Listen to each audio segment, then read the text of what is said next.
Hey everybody, Economic Ninja. I hope you are doing well. I can tell you who is not doing well. That is General Motors and other car manufacturers, and soon to be in 2024, auto manufacturer employees, the workforce.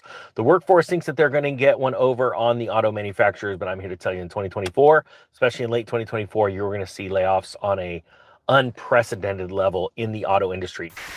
Consumer News, General Motors says it is now laying off more than 1,000 employees. Sources tell NBC News that 600 of those jobs are at GM's tech campus near Detroit. The layoffs come less than 6 months after a change in the division's leadership.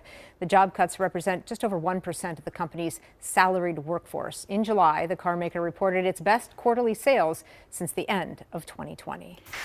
Carolyn, now to the looming layoffs as Stellantis and thousands of jobs are on the line. Stellantis saying they plan to lay off roughly 2,450 workers at the Warren Truck Assembly. That plant currently builds an older version of the Ram 1500 pickup, but that production is moving to their Sterling Heights plant, causing a shift to be eliminated at Warren. 7 News reporter Tara Braddock talking with auto workers who've been with Stellantis for many, many years, sharing advice that they have for younger auto workers.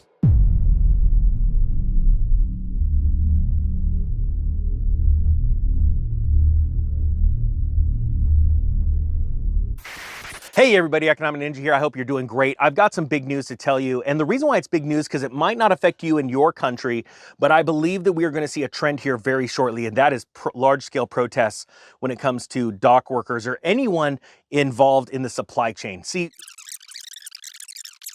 well, all of that stress, right, of the world trying to put stress on, let's say that country putting stress on its dock workers. Hey, you've got to get things going faster. And the dock workers are going, hey, we don't have enough help.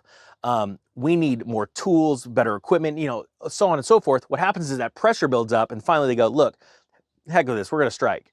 That would be devastating, right? Even at the 15th largest port in the country, or I'm sorry, the world, that would be bad. In the meantime, we turn to the economy tonight and to this crippling strike. Tens of thousands of union dock workers up and down the East Coast and the Gulf walking off the job, threatening the nation's supply chain and, of course, then the prices you could potentially pay. Breaking news overnight. Tens of thousands of dock workers walking off the job just after midnight. The strike threatens the nation's supply chain and could lead to higher prices and possible shortages.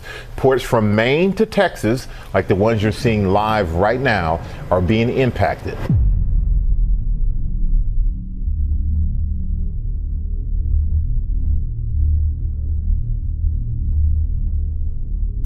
We're going to be talking about the Teamsters possible strike that's coming and how it's going to affect UPS. Guys, this is out of Freightways below, and let's dig right into this. And then we're going to talk about the possible ramifications if this does happen.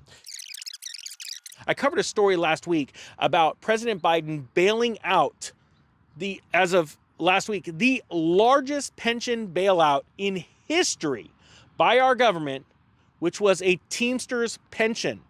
I have a feeling you are going to start seeing the Teamsters really try and jockey for position when it comes to government money and using the government to help them fight for more wages, higher wages, and better working conditions. If you're working in a large corporation, you need to understand that your job may not be around in the future because of management decisions that could affect the entire company and your job. And that's why you have to be prepared now to take advantage of not only crashes in the economy where you can buy things cheaply like homes and things like that, stocks. Every 7 to 10 years we have a recession. Every 50 to 100, we have something a lot bigger than that. And that's the cycle we're in right now. So you need to be prepared for those things. My point being is that just like Enron, massive company, right? Gone. We've seen other companies here today, gone tomorrow. And UPS, in my opinion, will be one of those dominoes that fall. As a matter of fact, in my humble, unprofessional opinion, I could see UPS being taken out because of something like this. Well, UPS says it's cutting 12,000 jobs. The shipping company attributes the layoffs of lower volume. It also says its revenue has dropped more than $9 billion year over year. UPS says the cuts affect less than 3% of its workforce. Hundreds of UPS employees at a local facility will soon lose their jobs. A UPS will close their day shift operations at the Swan Island sorting facility, laying off around 330 people. Now, this update comes as UPS works to reduce staffing at a number of facilities. Those layoffs go into effect April 19th.